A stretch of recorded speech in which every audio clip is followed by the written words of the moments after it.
खासदार धानोरकर जे नाव देतील ते महापौर होतील, प्रदेश काँग्रेसचं नाव देतील तोच गटनेता होईल म्हणत चंद्रपूर वादावर तोडगा निघाल्याचं वडेट्टीवारांनी केलं स्पष्ट। गटनेता पदावरून चंद्रपुरात उभी फूट, वडेट्टीवार धानोरकर मतभेद कायम। प्रदेशाध्यक्ष हर्षवर्धन सपकाळांच्या बैठकीनंतर सुद्धा तोडगा नाही।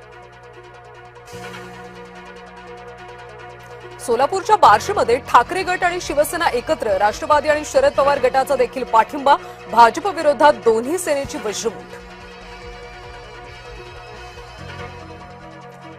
बार्शीत दोन्ही शिवसेना एकत्र येण्याचा निर्णय मुंबईतून नाही, बार्शीबाबत निर्णय उद्धव ठाकरेंनी घेतलेला नाही, संजय राऊतांनी केलं स्पष्ट। मुंबई महापौर पदाची निवड लांबणीवर, फेब्रुवारी महिन्यातच निर्णय होण्याची शक्यता, भाजप सेनेची गटनोंदणी झाली नसल्यानं होणार विलंब। किशोरी पेडणेकरांच्या गटनेते पदावरून ठाकरे गटात नाराजी, ज्येष्ठांना डावलून पेडणेकरांनाच पद दिल्यानं नाराजी नाट्यसमोर। नवी मुंबई महापौरपदी भाजपच्या माधुरी सुतार प्रदेश कार्यालयाला प्रस्ताव दिल्याची सूत्रांची माहिती, माधुरी सुतार या शिरवणे गावातून नगरसेविका।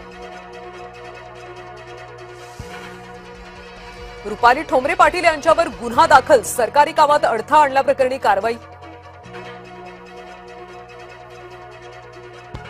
अकोल्याच्या राजकारणामध्ये मोठा ट्विस्ट, महापालिकेत बसणार आता भाजपचा महापौर, भाजपला दोन्ही राष्ट्रवादी, शिवसेना आणि एका अपक्षाचा पाठिंबा। सिंधुदुर्गात भाजपची मतदानापूर्वीच विजयाची घोडदौड, जिल्हा परिषद पंचायत समितीमध्ये 2 जण बिनविरोध।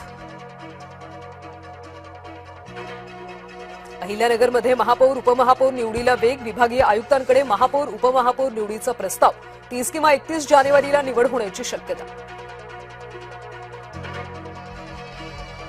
भाजपसोबत जायचं की नाही जयंत पाटील ठरवतील, शरद पवार गटाच्या नगरसेवकांनी केलं स्पष्ट। डोंबिवली स्टेशन बाहेरील फेरीवाला विषय पुन्हा चर्चेत, मराठी माणसाला व्यवसाय करण्यापासून मज्जा, व्यवसाय करणाऱ्या मराठी तरुणीच्या आम्ही पाठीशी, मनसेची भूमिका। लाडकी बहीण योजनेसाठी 181 क्रमांकाची हेल्पलाईन, ई-केवायसी पूर्ण करून सुद्धा लाभ न मिळालेल्या महिलांच्या समस्या सोडवण्यासाठी होणार मदत।